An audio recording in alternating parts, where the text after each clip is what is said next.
Le polygone de Willis est le cercle artériel de la base du cerveau. Il est un système d'anastomose entre un système carotidien et un système vertébro-basilaire, assurant l'intégralité de la perfusion cérébrale.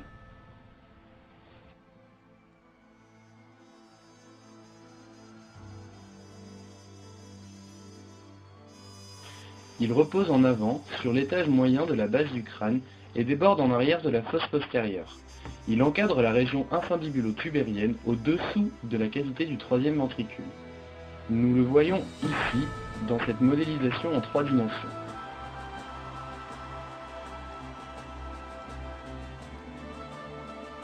Cette coupe frontale met en évidence sa localisation au niveau de l'étage moyen du crâne. De même, sur cette coupe sagittale, nous montrons bien sa localisation infundibulo-tubérienne au-dessous de la cavité du troisième ventricule.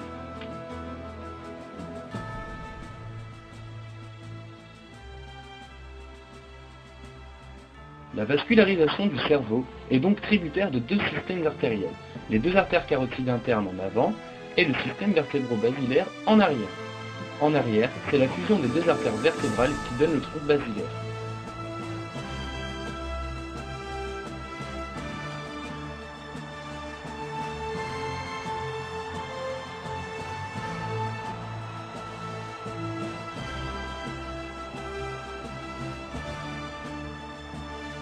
Les systèmes artériels sont reliés entre eux à la base du cerveau par le système anastomotique du polygone de Willis, en anglais The Willis Circle. Il permet l'apport sanguin du cerveau en donnant naissance à toutes les artères qui l'irriguent. De plus, il fonctionne comme un dispositif de suppléance vasculaire permettant de compenser, dans une certaine limite, l'insuffisance d'irrigation d'une artère.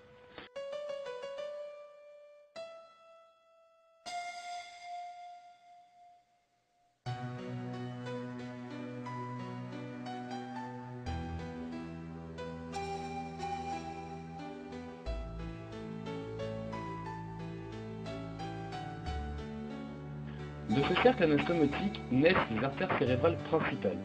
Étudions-les selon 2 segments anatomiques que l'on peut décrire.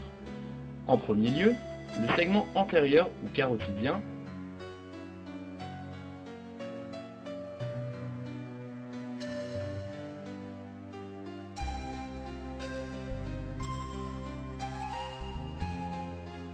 les artères cérébrales antérieures, qui vascularisent la partie interne de l'hémisphère cérébral, représentées ici en vert.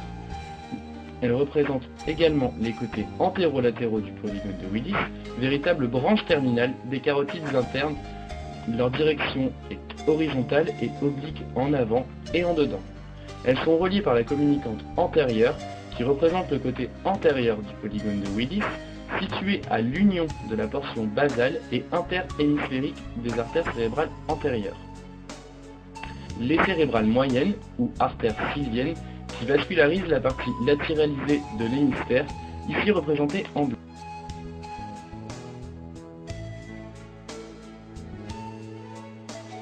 Ensuite, on décrit le segment postérieur ou segment vertébral.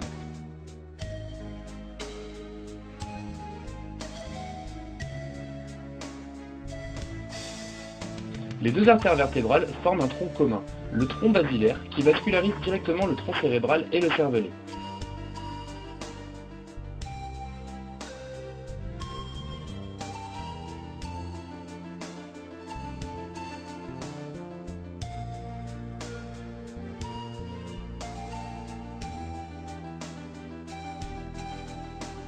Il se divise en 2 artères cérébrales postérieures qui naissent au niveau du sillon ponton-pédoculaire, puis contournent les pédoncules cérébraux en haut et en dehors.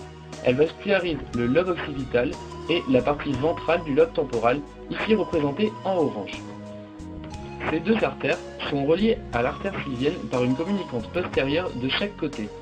Elles représentent les côtés latéraux du polygone de Willis, puis se dirigent obliquement en bas, en arrière et en dedans, avant de se jeter dans les cérébrales postérieures.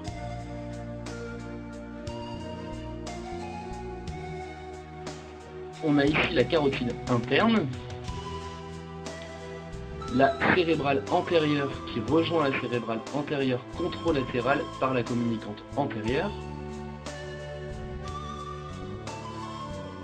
On a ensuite l'artère sylvienne, reliée par le biais de la communicante postérieure à la cérébrale postérieure droite.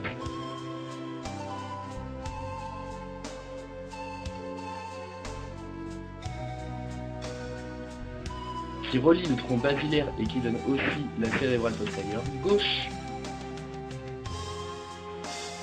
Relié à nouveau à la carotide par la communicante postérieure.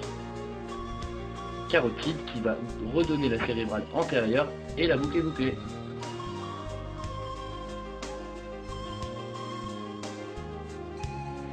Commençons par étudier les rapports du segment antérieur avec la citerne optochiasmatique. Les cérébrales antérieures croisent le nerf optique par-dessus et l'espace perforé antérieur par-dessous. Elles suivent ainsi l'angle antéro-externe du toit de la selle turcique. Puis suivent la racine interne du bulbe olfactif. La communicante antérieure passe en avant du chiasma optique auquel elle livre quelques rameaux vasculaires. Ensuite, intéressons-nous au segment postérieur avec la citerne prépontique puis basale. Les communicantes postérieures, elles naissent dans la loge hypophysaire en bas, sous la bandelette optique, puis la croisent. En dedans, on retrouve la tige pituitaire, l'infundibulum et les tubercules mammillaires. Dans la fosse postérieure, elle suit le nerf oculomoteur.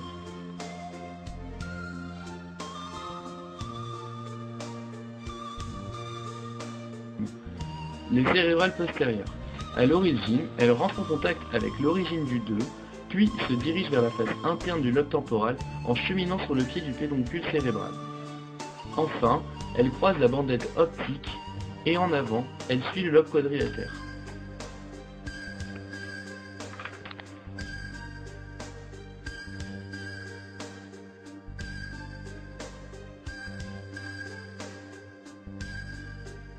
Alors, comment me préparer une bonne plaque d'athérome?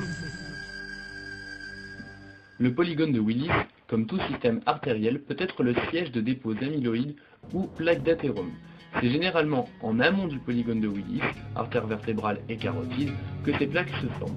Par exemple, sur cette artère carotide, une plaque d'athérome s'est formée. Elle est visible par sa couleur jaune et reconnaissable par sa texture tendineuse.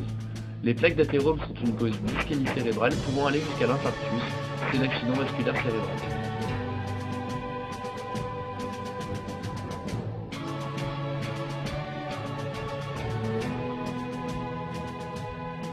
Le polygone de Willis est aussi le lieu privilégié de survenue d'anévrismes. Les anévrismes artériels sont une cause courante d'AVC, par rupture, et se présentent dans les artères voisines du polygone de Willis. Leur rupture entraîne une hémorragie provoquant un arrêt de la vascularisation cérébrale et une hyperpression intracrânienne, ce qui représente une urgence vitale. Les conséquences cliniques seront fonction du territoire vascularisé par l'artère lésée. Il faut noter enfin que la gravité des atteintes varie avec la constitution du polygone de Willis.